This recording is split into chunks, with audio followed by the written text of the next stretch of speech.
Okay, so when we talk about managing anxiety, well, I want us to think back to the types of anxiety, right? Situational anxiety and trait anxiety.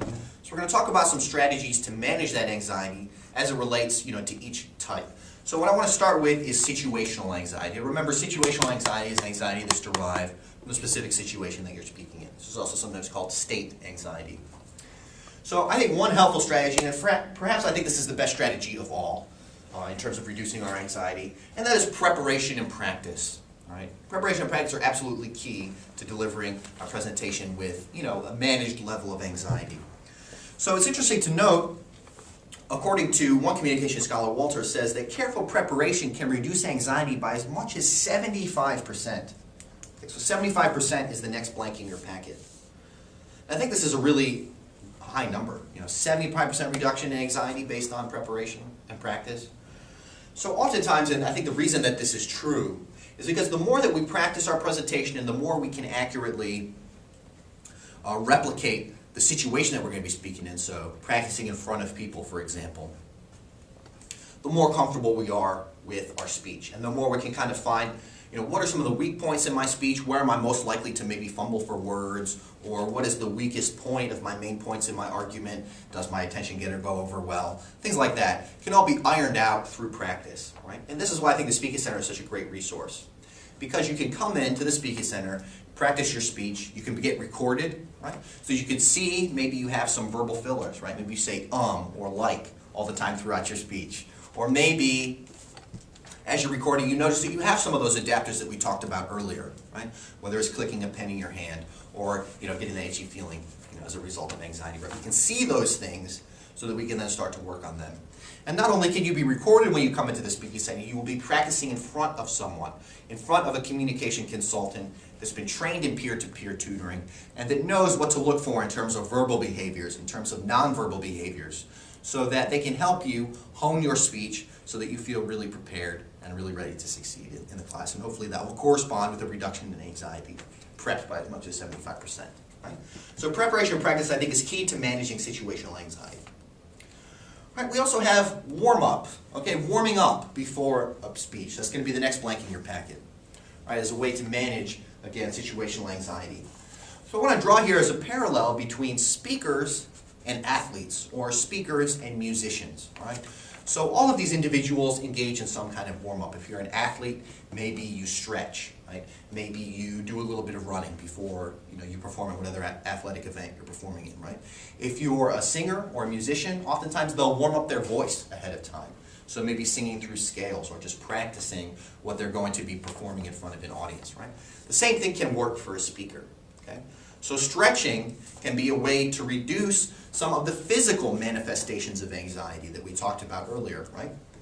And warming up your voice by practicing your presentation, again, can help you loosen up, or perhaps help you from fumbling over words or speaking really quickly. Again, so warming up can really be a way before your presentation to really kind of reduce some of that state anxiety. All right, now I also want to emphasize too that we can also do this targeted throughout the process of our speech, right? So for myself, I experienced most of my anxiety about a minute before my presentation, right?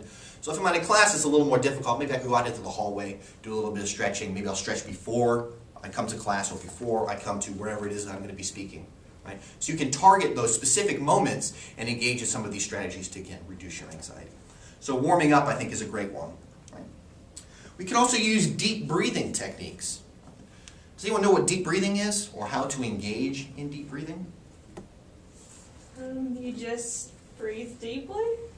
Yes, you do breathe deeply. So what it involves is taking in a deep breath, as big a breath as you can take, so, and then holding it for about 5 seconds, right? And then slowly releasing it through your nose. Okay, so you're inhaling through your mouth, you're holding it, and then you're exhaling through your nose.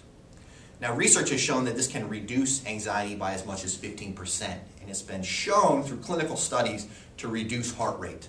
Okay? So if you're one of those people who has one of their manifestations of anxiety physically is a really rapidly beating heart, right? Deep breathing can be a great way to kind of reduce that heartbeat, to reduce some of that physical tension. Okay? So again, like I said, some of these work for some people, some don't work for others. So it's going to be kind of up to you to practice with it and see what really works best for you. Okay? Okay? So deep breathing techniques are another great strategy that you can use. Now, one of my favorites is this next strategy, and that is to use an introduction that will relax you. Okay? So oftentimes, as we notice, for myself, my anxiety peaks about a minute before, right? I know for Alyssa, it's about a day before or an hour before. So what we can do when we start our speech, because often we experience the most anxiety once we begin the speech, is to use an introduction that we know really well, that we know like the back of our hand, that we're not going to have to feel some anxiety about.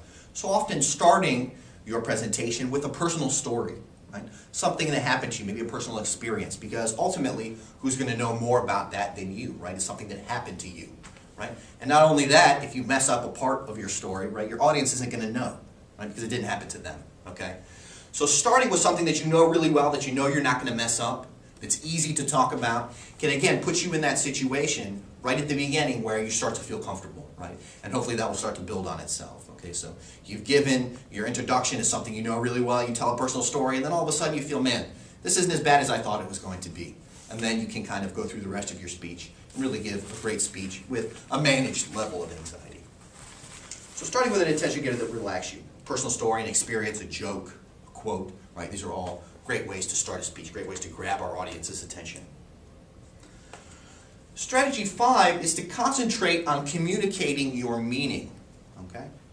Now, what do you think I mean by that? Or for those of you that experience a high level of anxiety, what are you concentrating on? Stop shaking.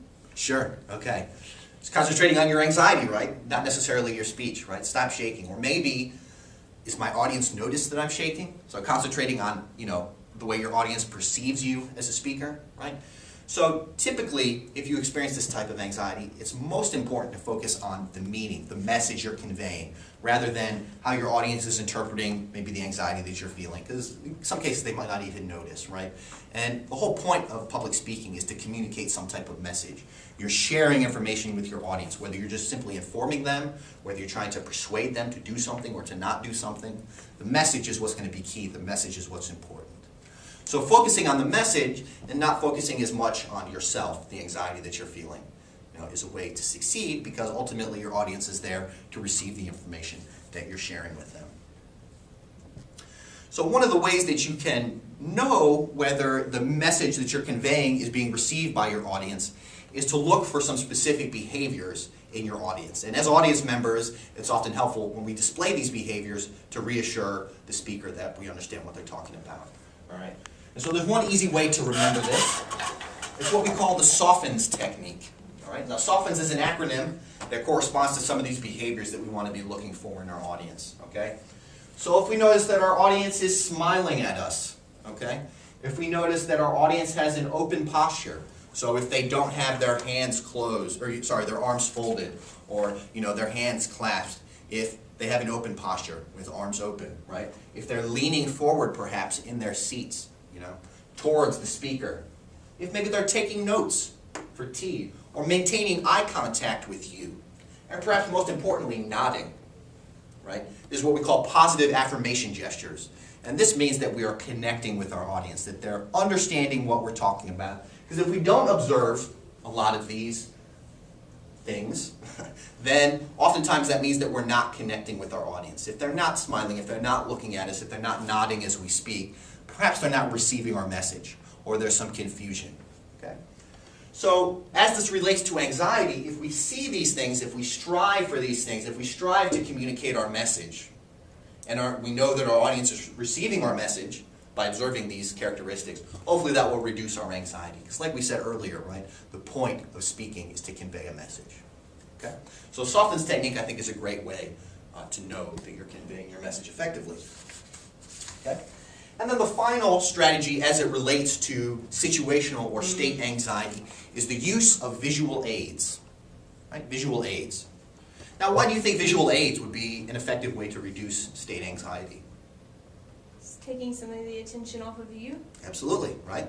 So when I'm up here presenting and you are looking at my acronym up here, you're looking at the board, right? You're not looking at me as an individual, as a presenter, right? Now, of course, you want your audience to make eye contact with you because it shows that they're understanding what you're saying, right? But by using a visual aid for periods during your presentation, you can get that eye contact off of you. Because I know oftentimes many people feel anxiety because they feel like 1,000 eyes are on them. Everyone's looking at them, right? It kind of puts them on the spot in the limelight, and a lot of anxiety is derived from that. Okay? Now it's important that they make eye contact with you because it does mean that they understand what you're saying, or at least they're interested in what you're saying. Right? But we can use a visual aid not only because it's an effective way to help audience members retain the information that we're conveying to them, and let's be honest, I mean most people would rather sit through a presentation with some type of visual aid than just listening to someone speak. But it's also a way to get that eye contact, that attention off of us for brief periods of time, so that maybe we can recover, so we don't feel that anxiety start to go out of control. Right? So if anyone has any questions, these are just a few strategies that we can use to deal with situational anxiety. They're not the only ones. Does anyone have any other strategies perhaps that you've used? Okay. Let's go ahead and flip the page and talk about the next element of anxiety.